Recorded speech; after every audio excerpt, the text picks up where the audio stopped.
Hello and welcome back to Super Mario Odyssey for the first time in ages. With me, Matthew Caddis, aka Poogie.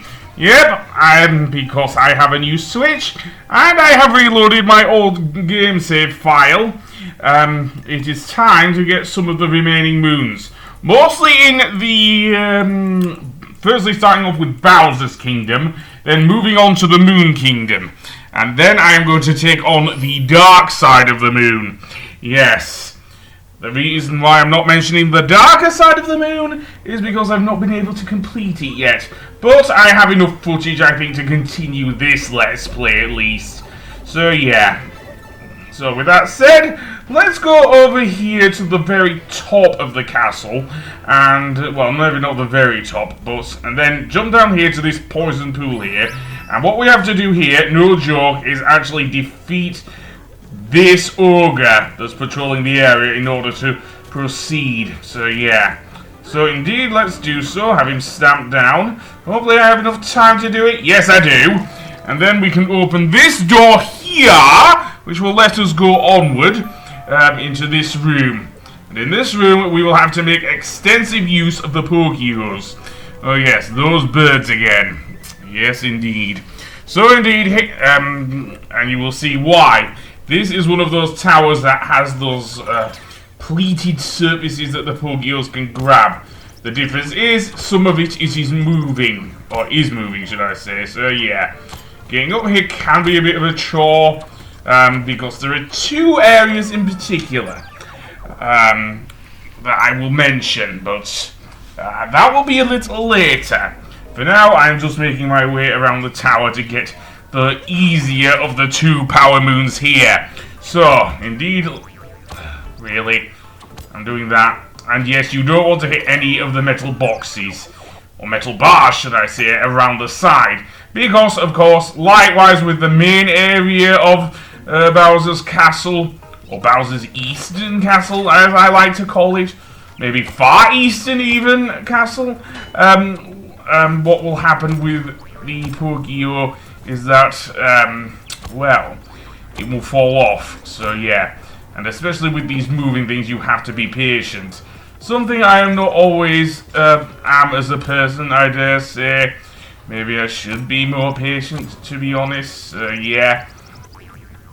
And the thing that really flummoxes me is sometimes when I try and aim with the Pokio and completely miss.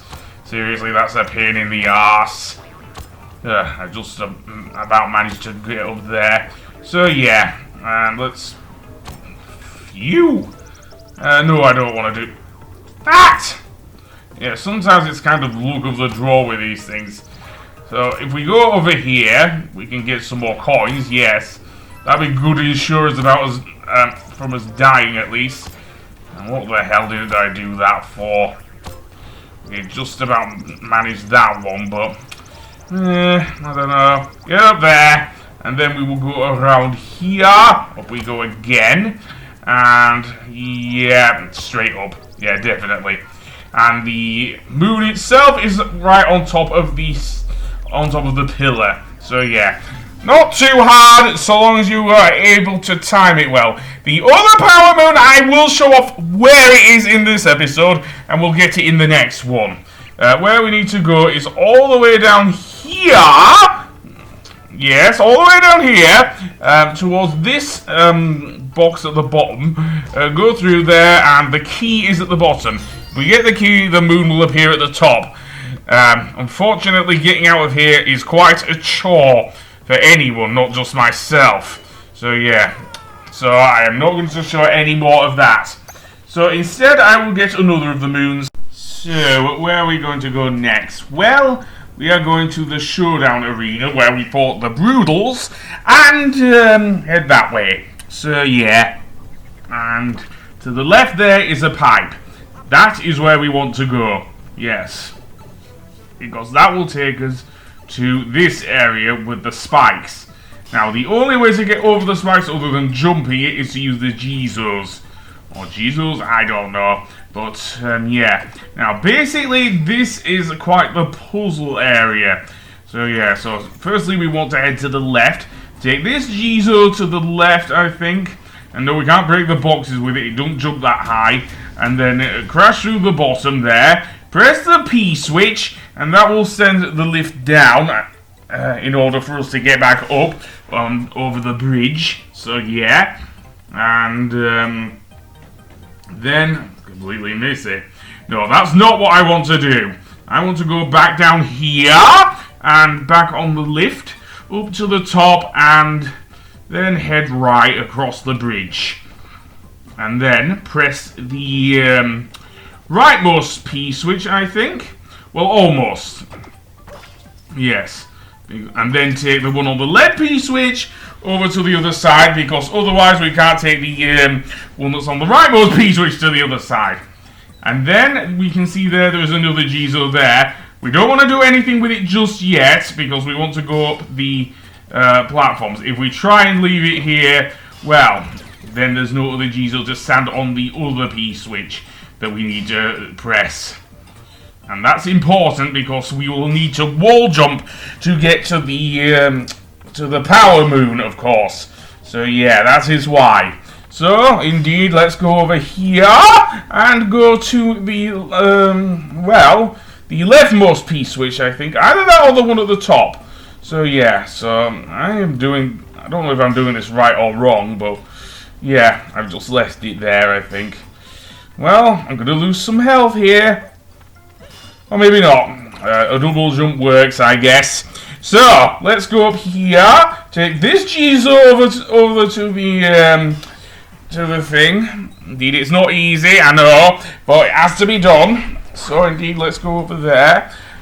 Take the platform to the other side. Go there. And then head back over. And then there are two switches. Do I want to press the left one? Maybe, maybe not. But we'll see. We do want to press this one. So yeah. And then we can see ahead there are two P switches, which is why we need this Jizo to step on the other switch. Yes. It is quite tedious, but it needs to be done. There is also a second power moon in this area, which needs to be approached in a similar way. You have to repeat the steps here up until getting these Jizos over here. So I'm not going to repeat the footage just to do that. So yeah. So there we go. I pressed it at the wrong area. Then I want to take the rightmost Jizo over here onto one of the P switches and place the other one on the other P switch so we can wall jump.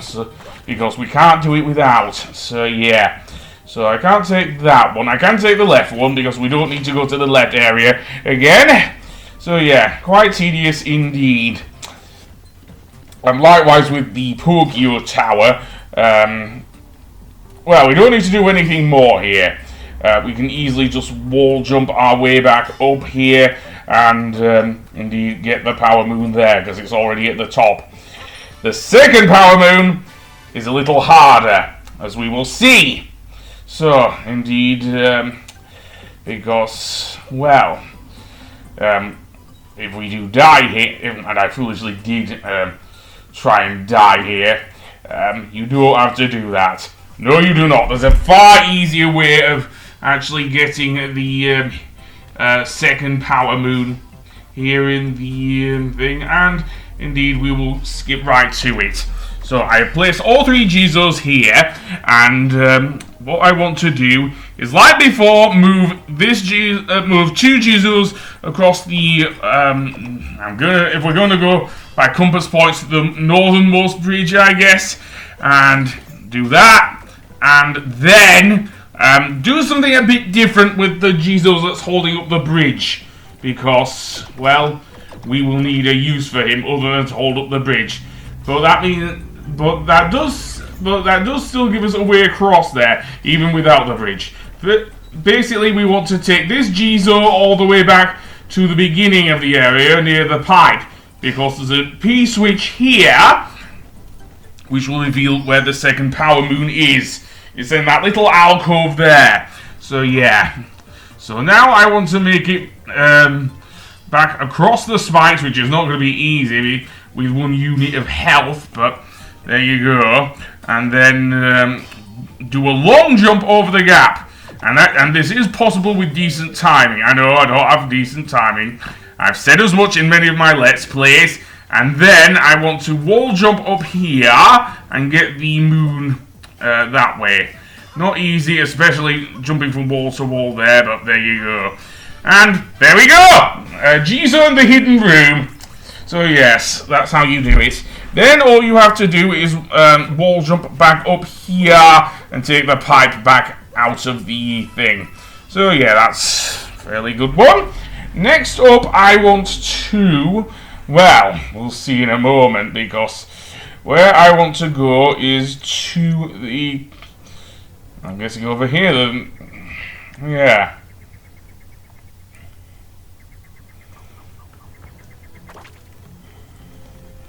And let's take Mario over to the, well, this area. Because we want to look up to find the Sphinx.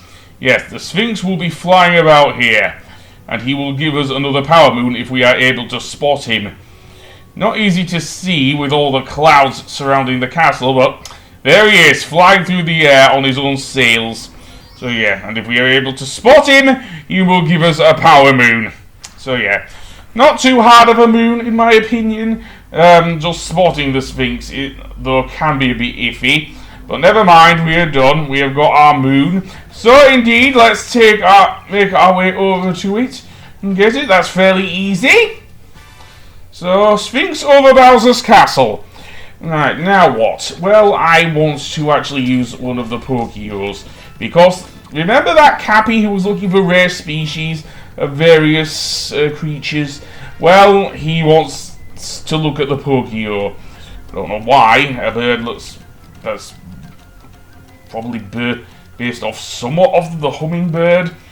Although I think the hummingbird is a bit more of a bird that can fly than the Pokio is. Yeah, Pokios can't fly. So if we speak to him, he will mention the things. Indeed it does. And with that, it will give us another moon there. I met a Pokio. So, where to next? Well, I'm going to cancel and go to, I guess, to this area. And I will land here. And in this area, well, no, I don't want to go over here. That was foolish of me. Indeed not. I don't want to go that way. Yeah, that's going to be a problem with me in this Let's Play, I think. Anyway, I'm going to do the regular cup with the roving races. And this one is a favourite of mine, actually, because it makes good use of two of my favourite jumps to use in Super Mario Odyssey. Namely, the long jump and the triple jump. So, yeah. And this one can be a bit hard as well, if you don't know how to use shortcuts. So yeah, getting ahead of the Koopas here is key. I do not want to do a motion controlled run with the Joy-Cons here, because this can be a bit troublesome. And I want to make sure Mario always ground pounds when he nears the end of a jump, because what can happen with Mario here is that he can end up falling down and being stunned. He doesn't take damage from falls like he did in some of the other 3D Mario games, but he can do so. He can still be stunned, and that can cost him time in this race, so to speak. So yeah, there I did do a motion control roll. So yeah, I don't want to do too many of them because with timing and everything, it can be a bit iffy. And then another long jump into the pool. This can result in you falling off if you do it wrongly. I know, I have done. And then let's go over this way, over to the thing. I'm gonna roll my way over to the Sparky. That did cost me a bit of thing, but I think I'm far ahead enough in order to do so, so that's not going to be a problem, really. Then take this Sparky from where Peach and Tiara were over to this area, and You can see the goal in the distance. It's right by where the Odyssey is. Well, maybe not right by the Odyssey, but it's very close to the Odyssey. This is one of the longest, dare I say, races in the game, seriously. And I want to be careful here, seriously. There is another ogre there, so you want to get out of his way as quickly as possible. As well as the Spinies that are still here. Of course, we cannot do anything with them with Cappy. So instead, I will just have to go down here. And I'm going to jump off the left-hand side there. Quickly double jump. And then use the Sparky to get past here. The Goombas are still here, so I will probably want to... never mind. I did a decent triple jump there. And beyond... I don't know why I'm ground pounded. Seriously. And then we can finish the race. So yeah, well ahead of the Koopas. So, there we go. That is the thing. I did attempt the Master Cup, and I wasn't that good at it. Anyway, that being said, on the next episode we will get some more moons in Bowser's Kingdom. So I will see you then. Goodbye!